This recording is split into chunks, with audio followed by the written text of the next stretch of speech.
Tonight, before you go to bed, I need you to stop doing something that millions of seniors do every single night without a second thought. Something so ordinary, so deeply woven into your bedtime routine, that the idea of it being dangerous probably seems almost laughable. But I promise you, by the end of this video, you will not be laughing. You will be rethinking everything about how you spend the last 30 minutes before you close your eyes. Mahoder, and for over 3 decades I practiced as a cardiologist and cardiovascular researcher. I have stood in operating rooms at 2 o'clock in the morning repairing the damage that preventable heart attacks leave behind. And I have held the hands of families trying to understand why someone who seemed perfectly fine went to bed one night and never woke up. Today I am sharing what I know, what the research clearly shows, because you deserve to have this information before another night passes. Here is the number that stopped me cold when I first read it. A study published in the European Heart Journal, tracking over 84,000 adults across a 9-year period, found that specific nighttime behavioral patterns were independently associated with a 47% increase in major cardiovascular events, including heart attack and sudden cardiac death, even after controlling for diet, exercise, smoking, and known heart disease. 47%, not from something dramatic, from habits, quiet, invisible nightly habits that accumulate damage the way water slowly erodes stone, invisibly, steadily, and then catastrophically. And the habit sitting at number 1 on today's list, the 30-second bedtime mistake I mentioned in the title, is one that I would estimate 70% of the seniors watching this video right now commit every single night. You are going to be stunned. Stay with me until the end, because this one genuinely changes lives. Before we go any further, I want to connect with you personally. Drop your age in the comments right now, whether you are 61, 72, 84, or anywhere in between, and tell me, what does your bedtime routine currently look like? Do you watch television, take medication, have a snack? I read every comment on this channel, and your answer helps me create the content that matters most to you and people just like you. We are counting down 6 nighttime habits that dramatically raise your heart attack risk if you are over 60. From number 6 down to the most dangerous one of all, let us begin. Number 6 seems so innocent that most cardiologists would not even think to mention it in a routine appointment, and that oversight may be costing lives. The habit is eating within 2 hours of bedtime, particularly eating anything high in sodium, refined carbohydrates, or saturated fat after 8 o'clock at night. Researchers at the University of Pennsylvania's Perelman School of Medicine conducted a controlled study examining how late-night eating affected cardiovascular biomarkers in adults over 60, and the findings were striking. Participants who consumed even moderate caloric meals within 2 hours of sleep showed elevated levels of a protein called troponin, a marker your doctor measures when they suspect a heart attack is occurring the following morning. Not at heart attack levels, but measurably elevated above baseline, suggesting that the heart was under low-grade stress during the night. Over months and years of repeated late-night eating, researchers estimated this chronic low-level cardiac strain contributed to a 23% increase in atherosclerotic progression, that is, the buildup of plaque inside the arteries, the biological process that eventually produces a heart attack. Here is why this hits aging bodies so much harder. Think of your cardiovascular system at night like a city's hallway infrastructure during off-peak hours. The roads are supposed to be quiet. Repair crews come out to do maintenance, and the system recovers from the day's traffic. But when you eat a late meal, you essentially call every delivery truck back onto the highway in the middle of the night.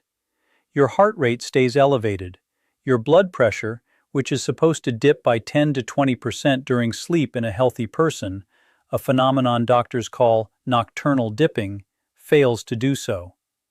Researchers have a name for people whose blood pressure does not fall appropriately at night. They call them non-dippers. And being a non-dipper, according to a 2019 analysis in the journal Hypertension, is associated with a 31% higher risk of cardiovascular events compared to people whose blood pressure follows its natural nighttime decline. After the age of 65, your body's ability to regulate blood pressure during sleep diminishes naturally. The autonomic nervous system, the part of your brain that manages blood pressure, heart rate, and vascular tone without your conscious involvement, becomes less precise with age. Late-night eating amplifies this imprecision dramatically. The practical solution is to establish a firm kitchen closing time. Identify a cutoff, ideally 2 to 3 hours before your typical bedtime, and commit to it. If you are genuinely hungry in the evening, opt for a small handful of walnuts or a few slices of turkey breast, which contain tryptophan and healthy fats, but create minimal digestive burden. Pair this habit change with your largest meal at midday, rather than evening, and you align your eating pattern with your body's natural circadian metabolic rhythm, which research from the Salk Institute has shown significantly reduces overnight cardiovascular strain in older adults. The scientific references for everything I'm sharing today are linked in the description below. Number 5 is one that most people over 60 do not even recognize as a habit because it happens passively, and that is sleeping in a room that is too warm. I know that sounds almost trivially simple compared to what you were expecting, but hear me out, because the cardiovascular physiology behind this is genuinely serious. Your core body temperature is supposed to drop by approximately 1 degree to 2 degrees Fahrenheit as you transition into deep sleep. This cooling is not incidental. It is a biological signal that triggers a cascade of restorative processes throughout the cardiovascular system, including the repair of endothelial cells, the reduction of heart rate, and the suppression of stress hormones like cortisol and adrenaline. Think of it like a car engine that needs to cool down after a long drive before you can service it properly. If the engine stays hot, the service cannot happen efficiently. When your bedroom is too warm above approximately 68 degrees Fahrenheit, your body struggles to achieve this cooling, and the cardiovascular repair window that should occur during deep sleep is compressed or lost entirely. A study from the National Institute of Environmental Health Sciences found that sleeping in warmer bedroom temperatures was associated with increased nighttime heart rate, elevated inflammatory markers in the morning blood, and reduced time spent in slow-wave sleep, the deepest, most restorative stage, by up to 26% in adults over 65. That last point connects to something critically important. Slow-wave sleep is when your cardiovascular system does the majority of its overnight maintenance. Researchers at the University of California, San Diego found that adults over 70 who consistently experienced reduced slow-wave sleep had significantly higher levels of a compound called interleukin-6, an inflammatory signaling molecule, and showed accelerated coronary artery calcification compared to those who achieved adequate deep sleep. Coronary artery calcification is the literal hardening and narrowing of the arteries that feed your heart muscle. It is measurable, progressive, and directly predictive of heart attack risk. I had a patient, Walter, 76 years old, from Memphis, Tennessee. He came to me with persistent morning fatigue, elevated fasting blood pressure, and a resting heart rate that was consistently higher than I wanted to see for a man his age. His overnight heart rate monitoring showed almost no dip between midnight and 4 o'clock in the morning. When I asked about his sleep environment, he told me he kept his bedroom at 74 degrees because his wife preferred it warm. We compromised. They lowered the thermostat to 67, and Walter began using a light blanket. At his 3-month follow-up, his nocturnal blood pressure dip had improved significantly. His morning readings were down an average of 11 points systolic, and his fasting inflammatory markers had dropped measurably. One small environmental change, transformative results. Set your bedroom between 65 degrees and 68 degrees Fahrenheit. If a partner prefers warmth, use separate blanket layers rather than raising the room temperature. Pair this with blackout curtains because light exposure also disrupts the temperature regulation process through its interference with melatonin production. And the combined effect on sleep quality is additive. Number 4 is the habit of taking certain common medications and supplements at the wrong time of night. Specifically, taking blood pressure medications in the morning when your doctor has never explicitly discussed the timing with you, and simultaneously taking stimulating supplements in the evening that your cardiovascular system is not equipped to handle during sleep. Let me address the medication timing issue first, because this is one of the most under-discussed findings in cardiovascular medicine in the past decade. A landmark study called the Hygiea chronotherapy trial, conducted across 40 medical centers in Spain and published in the European Heart Journal, followed over 19,000 hypertensive patients across a 6-year period.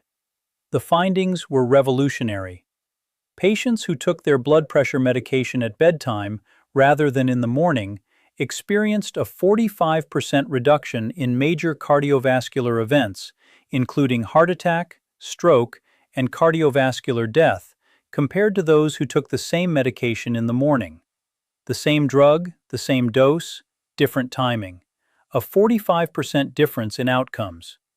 The reason connects directly to that nocturnal blood pressure dipping I described earlier. Blood pressure medications taken at bedtime reach their peak effectiveness during the early morning hours between 3 and 7 a.m., which is precisely when the cardiovascular system is most vulnerable. Blood pressure naturally surges in the early morning as cortisol rises and your body prepares to wake. And it is during this surge that the majority of heart attacks and strokes occur. Having your medication at peak effectiveness during this exact window is, as the Hygiea researchers put it, like having a security guard on duty precisely when the risk of a break-in is highest. Now, on the other side of this equation, many seniors take evening supplements, fish oil, certain B vitamins, ginseng, even high-dose CoQ10, without realizing that some of these can have stimulating effects on the cardiovascular system if taken close to bedtime. Ginseng, for example, has been shown in research from Seoul National University to increase heart rate variability and sympathetic nervous system activity, the fight-or-flight system, when taken within 3 hours of sleep. For a cardiovascular system that needs to downshift into recovery mode, unexpected stimulation is genuinely problematic. Talk to your doctor specifically about medication timing. Bring a written list of every supplements you take and when you take it. This conversation takes 5 minutes and could be among the most important 5 minutes you spend in a medical setting this year. In the meantime, do not change any prescribed medication schedule without physician guidance, but do ask the question. Before we get to the top 3 most dangerous habits, including the 30-second mistake that I know you have been waiting for, I want to take one moment and ask you to subscribe to this channel if you have not already. Every week, we publish content specifically designed for adults over 60, grounded in the most current cardiovascular and longevity research available. If this video has already given you something valuable, imagine what you will learn by being here every week. And please hit the like button right now. It tells the algorithm that this information matters, and it helps us reach the seniors who need it most. Number 3 is one that the medical establishment has been slow to address publicly, and I think the reason is that it involves a deeply personal habit that most people consider harmless, and that is falling asleep with the television on, or more broadly, having any screen active and producing light and sound in your bedroom as you drift off to sleep. I want to be precise about the cardiovascular mechanism here, because this goes far beyond the common advice about screens being bad for sleep. A study published in JAMA Internal Medicine, following over 43,000 women across a 5-year period, found that sleeping with a television or light on in the room was associated with a 17% increased risk of weight gain and metabolic disruption. But more alarming from a cardiac standpoint, A follow-up analysis found measurably elevated overnight cortisol levels in participants who slept with light or sound exposure compared to those who slept in complete darkness and silence. Cortisol, which most people know as the stress hormone, has a direct and well-documented effect on cardiovascular health when chronically elevated.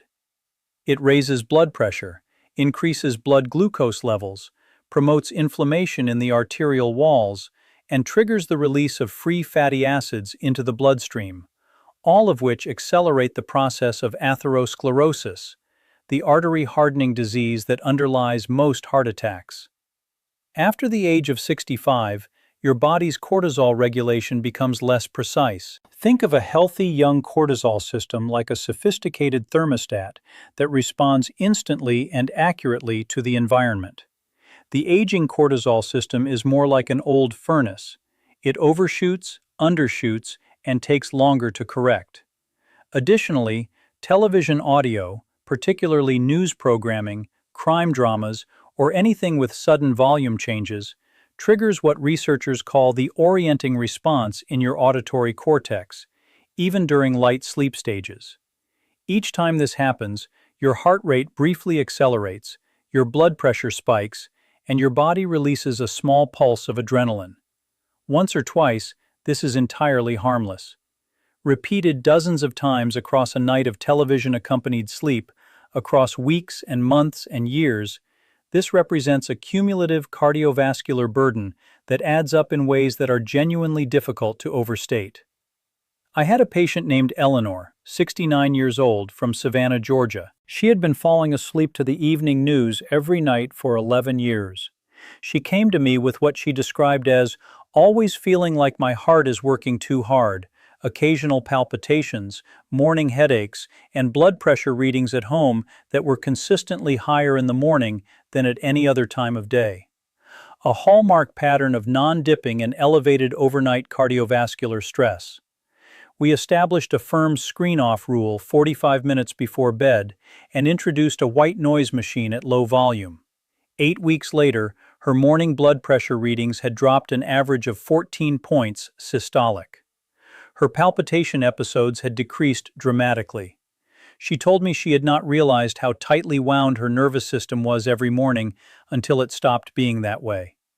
The synergy tip here is to combine screen-free evenings with dimmed amber lighting after sunset.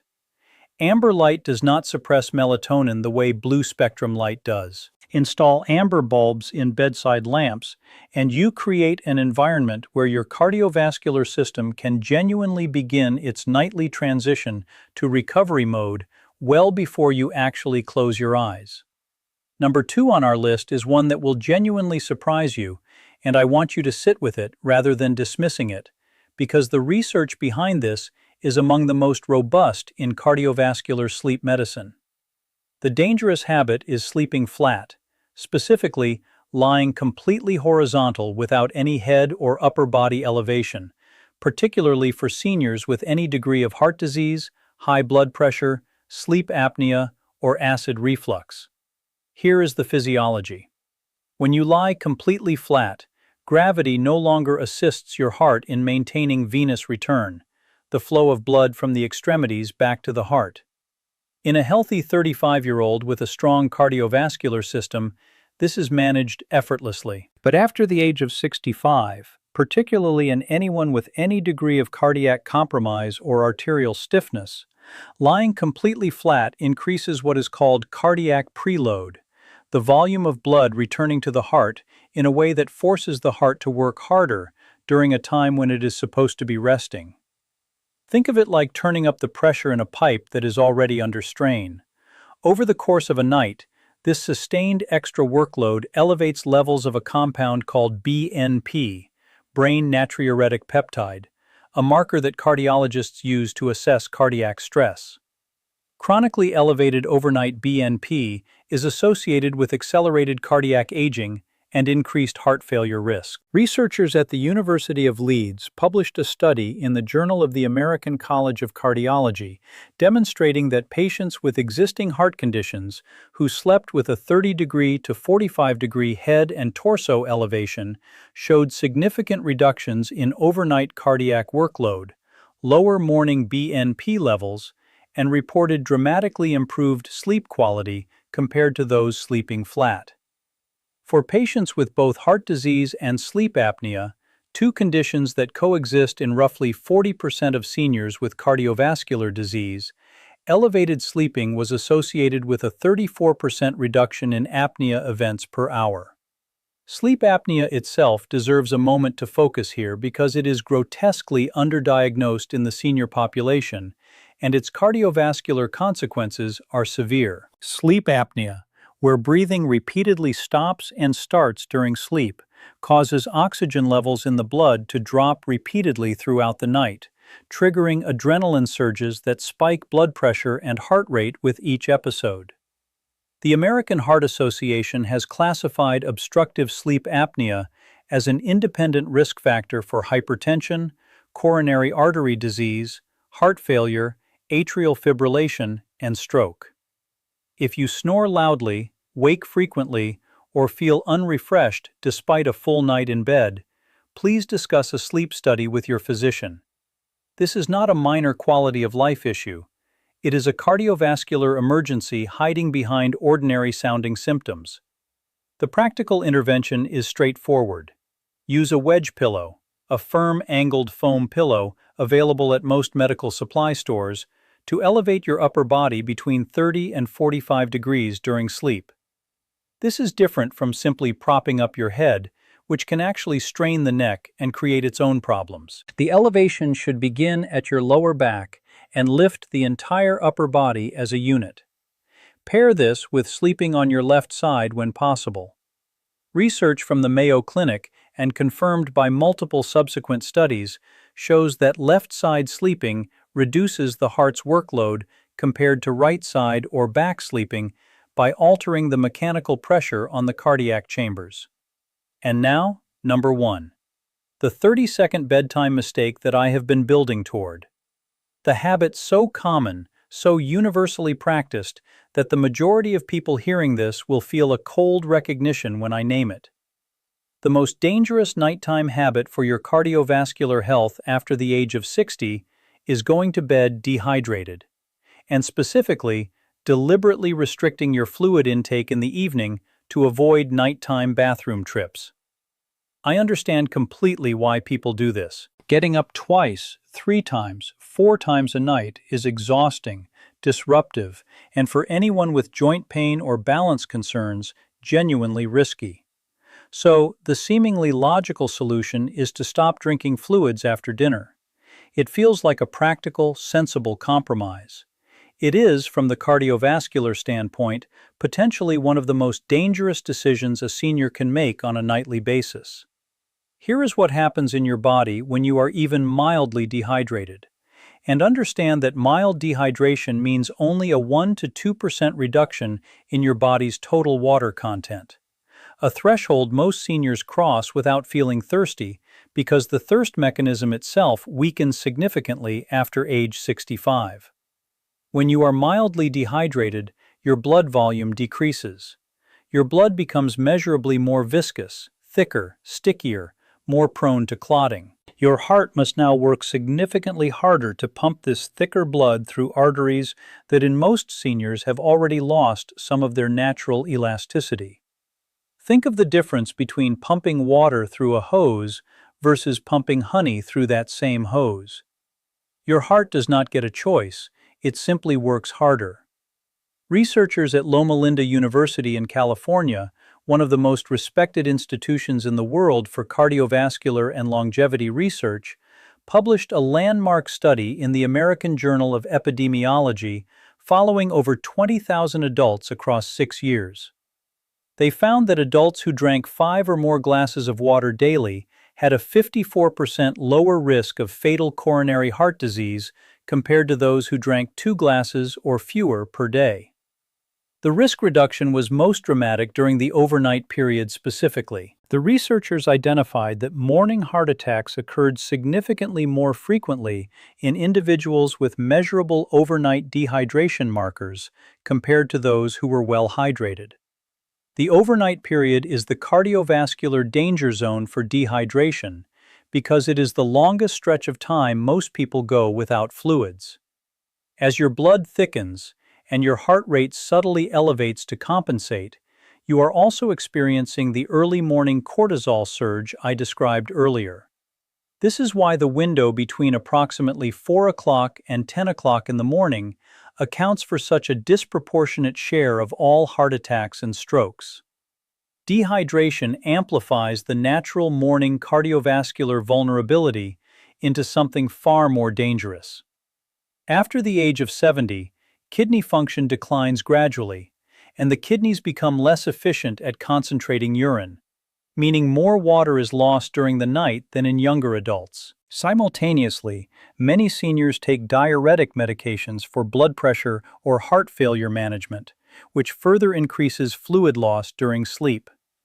The combination of reduced thirst sensation, reduced kidney concentration capacity, diuretic medications, and deliberate evening fluid restriction creates a perfect cardiovascular storm that plays out silently every night in bedrooms across the country. I want to tell you about a patient who brought this research home for me in a very personal way. His name was Frank, 81 years old, from Columbus, Ohio. Frank had been restricting his evening fluids for 4 years on the advice of a well-meaning but incomplete suggestion from a urologist who was trying to address his nocturia, his frequent nighttime urination. Frank was a proud, independent man who drove himself everywhere, still took his morning walks, and had never had a cardiac event. He came to my office for a routine cardiovascular check, and his morning blood viscosity markers and inflammatory proteins were among the most elevated I had seen in a non-hospitalized patient. We identified the evening fluid restriction as a primary contributing factor. We worked with his urologist to address the nocturia through other means, timing his diuretic medication earlier in the day, reducing sodium in his evening meal to decrease the osmotic pull that was causing the excessive overnight urination, and introducing a bedside urinal to eliminate the safety risk of nighttime bathroom trips. Frank began drinking a full 8 ounces of water with a small pinch of mineral salt approximately 45 to 60 minutes before bed, a strategy that maintains overnight blood volume without dramatically increasing urine production. At his 6-month follow-up, every cardiovascular marker we had been watching had improved. His morning blood pressure was the lowest it had been in 5 years. He told me he felt like he had been given years back. The practical protocol is this: do not restrict evening fluids entirely. Instead, stop drinking large quantities of fluid after 7 p.m. This prevents the bladder from filling rapidly. Drink 8 ounces of water. You can add a small pinch of a high-quality mineral salt or a quarter of a magnesium tablet dissolved in it, approximately 45 minutes before bed. The mineral content helps your body retain and utilize the water rather than excreting it immediately, while the timing allows your kidneys to process the bulk of the fluid before your deepest sleep window. Pair this with your wedge pillow positioning and a bedroom temperature between 65 and 68 degrees, and you have created a sleep environment where your cardiovascular system can actually recover rather than struggle through the night. Additionally, if you wake up during the night, as many seniors do, keep a small glass of water on your nightstand and take 3 to 4 sips before returning to sleep. This simple act of overnight rehydration, repeated over weeks and months, has been shown in research from Brigham and Women's Hospital to measurably improve morning cardiovascular markers in adults over 65. The scientific references for this and every other study cited today are in the description below. 30 years of cardiology has taught me one thing above all else: the gap between how most seniors feel at 75 and how they are capable of feeling at 75 is not filled with expensive medications or dramatic interventions. It is filled with information, the kind of quiet, specific, evidence-based knowledge that most doctors do not have the appointment time to share and that most patients do not know to ask for. You built a life worth protecting.